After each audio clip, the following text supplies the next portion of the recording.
Hola chicos, ¿qué tal? Vamos a ver. Hasta ahora hemos estado durante estas semanas tratando de afianzar la ley de desintegración radiactiva, el concepto de constante de desintegración, la ley de desintegración radiactiva tanto en forma de actividad como en forma de núcleos como en forma de gramos, periodo de semidesintegración, etcétera, etcétera. ¿De acuerdo? Bien, vamos a dar un paso más que es la parte final que nos quedaría de este tema, que es el cálculo de energías, balances de masa y energía y la energía en las reacciones nucleares. ¿De acuerdo? Bien, yo lo que he hecho ha sido aquí una captura de pantalla, como estáis viendo, para que empezar a ver pues lo que son las energías de enlace nuclear, los conceptos básicos, el balance de masa y energía, etcétera, etcétera. Vamos a los conceptos más generales. Si nosotros leemos, ¿vale? Hay una pregunta que siempre he comentado durante estos meses atrás, que es la pregunta de las cuatro interacciones. Tenemos la fuerza gravitatoria, la fuerza electromagnética, la interacción débil, que es la que hay entre electrones, muones, piones, etc.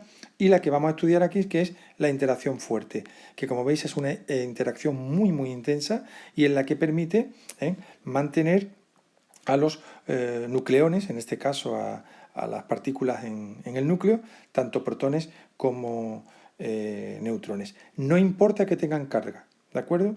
Esta interacción, esta fuerza, actúa independientemente de la carga y es entre nucleón-nucleón, es decir, entre protón y protón, entre protón y neutrón, entre neutrón y neutrón. Bien, pues esa energía, que se llama energía de ligadura, energía de enlace nuclear, es la energía que tenemos que suministrar a un núcleo para disgregarlo, para romperlo en sus partículas constituyentes, ¿de acuerdo? Sería como lanzar, digamos, un proyectil y ese núcleo romperlo en 1000 pedazos. Esa es la energía del enlace nuclear. Pero eso no nos da una idea de cuál es la energía que hay entre nucleón y nucleón. Es decir, qué energía engancha, por decirlo de alguna manera, o enlaza a un neutrón con un neutrón, a un protón con un protón o a un neutrón con un protón. Para eso necesitamos un concepto que está relacionado con el anterior, que es la energía de enlace nuclear por nucleón. ¿De acuerdo? Que es simplemente, como tenéis aquí la fórmula, calculamos la energía de enlace nuclear o energía de enlace ligadura y dividimos por el número de nucleones que hay, en este caso el número atómico, que hay en el núcleo, ¿de acuerdo? Que sería el A. Evidentemente nos darán datos para calcular la energía de enlace por nucleón y, lógicamente, la A. Todo esto habrá que hacerlo de forma teórica y de forma práctica. ¿Qué quiero decir con esto? Nosotros, para saber cuál es la energía que libera un núcleo, lo primero que tenemos que hacer, evidentemente, es romperlo. Entonces, lo que se suele hacer es coger teóricamente los neutrones que tiene un núcleo, los protones que tiene un núcleo y sumar sus masas. Como los electrones son muy pequeños, la masa atómica en general no nos interesa mucho en este tipo de problemas. Hay veces que te dan la masa atómica, hay veces que te dan la masa nuclear. Lo más lógico es que nos den la masa nuclear. Aún así, aunque nos den la masa atómica o la masa nuclear, como la masa de los electrones, repito, muy pequeña, normalmente se desprecia. Con lo cual siempre lo vamos a hacer con los neutrones y con los protones. Y eso sí, vamos a utilizar una nueva unidad que es, bueno, nueva unidad, la conocemos ya, pero quiero decir que en vez de dar julios se suele utilizar el megaelectronvoltio, que evidentemente es un electronvoltio, que ya sabéis que era 1,6 por 10⁻⁻⁹ y además con un mega. Por lo tanto, los julios, cuando hagamos la ecuación de Einstein, que ahora la veremos que está aquí a la derecha, lo que haremos será dividir los julios entre 1,6 por 10⁻⁹, lo pasamos a electronvoltios y esos electronvoltios entre 1.000.000 para pasarlo a megas, ¿de acuerdo? Eso luego ya en los ejercicios prácticos se ve más detenidamente. Entonces, resumiendo la primera parte, si yo quiero ver, quiero conocer la energía que mantiene a un núcleo unido, o mejor dicho, la energía que necesito para romper ese núcleo, hablo de energía de ligadura o energía de enlace nuclear. Y eso me rompería el núcleo en 1000 pedazos. Pero de ahí salen nucleones, salen protones, salen neutrones. ¿Qué energía mantenía unidos a esos neutrones o protones? Para ello necesito la energía del enlace nuclear, que es dividir la energía anterior por el número de nucleones que hay en ese núcleo. ¿De acuerdo? Bien. ¿Cómo se hace este tipo de balances? Pues lo que se conoce con el nombre de balance de masa y energía, ¿de acuerdo? Si veis aquí hay una aclaración, la masa de todos los núcleos, excepto el hidrógeno 1, el protio, es siempre menor que la suma de las masas de sus nucleones componentes. Y ese fue el gran descubrimiento que hizo Einstein y todos los físicos de aquella época. Aquí tenéis la ecuación relativista de Einstein de que la energía se convierte en masa. Como siempre es menor la suma de las masas de sus nucleones, la pregunta que se hizo Einstein, ¿dónde está esa masa que falta? Pues esa masa que falta simplemente se había convertido en energía. Por lo tanto, la masa que nos falta, lo que se llama el defecto de masa, que es la m, multiplicada por la velocidad de la luz al cuadrado, nos va a dar la energía que se ha desprendido, o la energía, mejor dicho, que se ha almacenado en esa masa que se ha perdido o que nos falta. En el momento que nosotros rompamos el núcleo, esa es la energía que se desprende al liberar el núcleo y es lo que al final pues conocemos con el nombre de bomba atómica, ¿de acuerdo? Entonces, el proceso es muy sencillo. El defecto de masa se calcula, aquí lo tenéis, en esta formulilla, se calcula de la siguiente manera. El número Z, que será cuántos protones tiene cada núcleo. Pues, por ejemplo, imaginen que cogemos el carbono 12,6. Pues el carbono tendrá 6 protones por la masa de esos protones, más... Como el número másico es 12, si a 12 le restamos 6 tendrá 6 neutrones. Pues 6 neutrones por la masa del neutrón. Esta sería la masa teórica que nosotros hacemos con los números Z y los números A que hemos estado trabajando estos días. Y le restamos la masa experimental, esta masa nos la van a dar siempre el problema, la masa experimental que es la que se ha obtenido de forma empírica. Al restar siempre nos va a dar un defecto de masa, es decir, nos va a salir un número que nunca va a ser cero. Y esa masa es la que la vamos a convertir en energía mediante la ecuación de Einstein. ¿De acuerdo?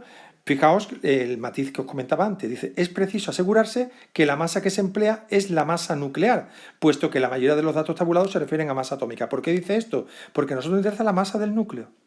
La masa atómica será la masa del núcleo, lógicamente, más los electrones que están circulando, pero como los electrones están orbitando, mejor dicho, pero como los electrones tienen una masa atómica, una masa muy pequeña, pues lógicamente es despreciable. Por lo tanto, indistintamente vamos a trabajar con la masa nuclear y la masa atómica sin ningún tipo de problema, ¿de acuerdo? Bien, vamos a ver entonces el cálculo de esa masa nuclear. Si observáis, aquí tenéis, ¿vale?, cómo se calcula la masa nuclear. Pues la masa nuclear será, pues lógicamente, la masa atómica menos la Z de la masa del electrón. Insisto, nosotros en la mayoría de los problemas que nos han propuesto para selectividad, este paso casi siempre se obvia porque se considera despreciable. Para cálculos muy precisos de física nuclear, física atómica, pues sí, evidentemente se tiene en cuenta. Pero nosotros, como veréis, no va a ser necesario, ¿de acuerdo? Entonces, fijaos aquí el problema. Mirad, aquí tenemos la masa que en este caso estamos hablando del núcleo del helio 4. Es un núcleo que tiene, como ya sabéis, 2 protones y 2 neutrones. ¿Qué hemos hecho? Sumamos la masa de un protón, la masa del otro protón, la masa de un neutrón y la masa del otro neutrón. Y nos sale 4,0320 UMAS. Recordar que UMA es la unidad de masa atómica, cuyo valor, que eso nos lo van a dar para los problemas, era 1,6 por 10 a la menos 27 kilogramos. Sin embargo, la masa experimental que nosotros obtenemos cuando analizamos, o mejor dicho, medimos ese núcleo de helio en un laboratorio, nos sale ligeramente inferior, 4,0015 UMAS. Esa diferencia de masa, ese defecto de masa, es el defecto que se desprenderá en forma de energía, ¿de acuerdo? Por lo tanto, cuando ese núcleo se forma, hay un desprendimiento de energía indicando que la formación de ese núcleo es un proceso estable. Cuando ese núcleo se rompe, esa energía se libera. Bien, pues aquí tenéis algunos tipos de ejercicios donde nos indica. Por ejemplo, vamos a echarle un vistazo al 17. Dice, calcula la energía en megaelectronvoltio que se desprende al formarse un átomo de oxígeno 16 a partir de las partículas que lo constituyen. Masa atómica del oxígeno 16 y, ¿veis?, nos dan esa M que nosotros luego tendremos que restar al proceso. Bien, empezamos.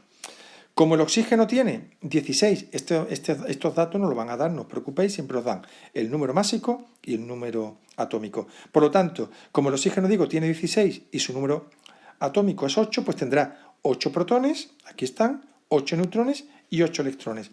Insisto, los electrones no son necesarios, pero en este caso, como quieren hacerlo de forma muy precisa, pues no lo dan. Entonces lo único que tenemos que hacer es restarlo, ¿de acuerdo? Pero en la mayoría de los casos, como veréis, en el próximo, por ejemplo, el 18, ahora le echáis un vistazo, no dan la masa atómica porque la diferencia es prácticamente, como digo, despreciable. Bien, a lo que iba. Entonces, si nosotros cogemos, aquí han hecho la masa de la partícula constituyente de la masa. Si nosotros cogemos el incremento de masa será 8 protones por la masa que tiene un protón más 1,005, que será la masa que tiene el neutrón, más 5 por 4,86 por 10 a menos 4. Esa sería la masa teórica, ¿de acuerdo? Menos 15 por 0,13, perdón, menos 15 nos sale concretamente el defecto de masa, ¿vale?, que tenéis aquí.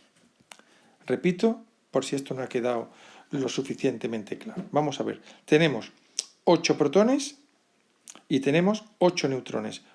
Nos olvidamos de los electrones, ¿de acuerdo? En principio, imaginad que este número, fijaos que es un número muy pequeño, este número como si no estuviese. Cogéis 8 protones por la masa del protón, más 8 más 8 neutrones por la masa del neutrón, y esa masa sumada se le resta la masa que nos van a dar de forma teórica. Ese defecto de masa, esa resta, nos da el 0,137 U más. Y ahora eso lo metemos en la ecuación de Einstein y obtenemos que 0,137 U más por 931,5 megaelectronvoltios es igual a 127,6 megaelectronvoltios. Este número es ahora, os quiero comentar algo importante sobre el 931,5 megaelectronvoltios. Vamos a ver. ¿Cómo sabemos nosotros que un UMA son 935,5 megaelectronvoltios? Pues lógicamente tendríamos que hacerlo multiplicando o pasando los megaelectronvoltios a la unidad del sistema internacional. Vamos a hacerlo aquí un momentillo para que lo veáis. Vamos a ver. Luego tenemos que la ecuación de Einstein es igual a incremento de m por c al cuadrado. ¿De acuerdo? Es igual a un UMA por c al cuadrado. Pero un UMA es una unidad incompatible con el sistema internacional. Un UMA, recordad que era 1,67 por 10 elevado a menos 27 kilogramos. ¿De acuerdo? Bueno, eso es un UMA. Pongo aquí un punto y coma. Esto es un UMA. Bien, si nosotros introducimos esto en la ecuación de Einstein, tendremos que esto es igual a 1,67 por 10 elevado a menos 27 por la velocidad de la luz al cuadrado, que son 3 por 10 elevado a 8 al cuadrado, ¿de acuerdo? Y obtenemos con esto la energía en julios. Lo hago un momentillo con la calculadora. 1,67 exponente a la menos 27 por 3 exponente a la 8 al cuadrado. Y nos sale un total de 1,5 por 10 elevado a 10.